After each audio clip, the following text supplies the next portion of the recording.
First legs cut చేసి తర్వాత 2 చేతులు, బాడీ పార్ట్ ఒకటి, దెన్ తల, ఈ 4 పార్ట్స్ కట్ చేసి వీటిని ఒక వాటర్లో పెట్టి హీట్ చేస్తాం కదా మనం చిన్నప్పుడు స్నానం చేయడానికి పెట్టుకునే అటువంటి దాంట్లో పెట్టి చిన్న చిన్న పార్ట్స్ చేసిన అన్ని పెట్టి హీట్ చేశాడు, బాయిల్ చేశాడు. తర్వాత వాటిని తీసుకున్న బాయిల్ చేసిన తర్వాత ఈ పీసెస్ తీసుకెళ్ళి even it's so I mean I don't understand how a person can behave like this.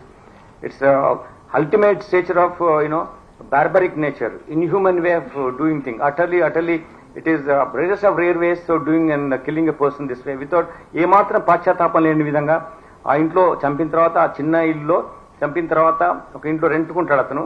చంపిన ఆ బాడీలో ఉన్న పార్ట్ తీసుకెళ్లి ఒక పెద్ద స్టవ్, వాళ్ళ ఇంట్లో గెస్ట్లు వచ్చినప్పుడు చేయడానికి ఒక స్టవ్ ఉంది, దానిపైన పెట్టేసేసి ఆ సిలిండర్ కనెక్షన్ ఇచ్చేసేసి ఈ బాడీ బాయిల్ చేసిన పీసెస్ ని ఆ మంటలో పెట్టి కాల్చాడు.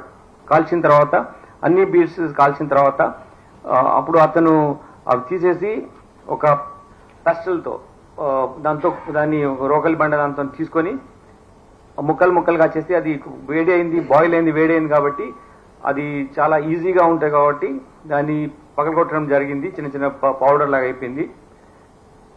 అయితే లొకాట్ ప్రిన్సిపల్ ఉంటుంది, ఇక్కడ నేరస్తుడుగా నేరం చేసినప్పుడు తప్పకుండా ఆయన యొక్క ఎవిడెన్స్ అక్కడ వదిలిపెడతాడు.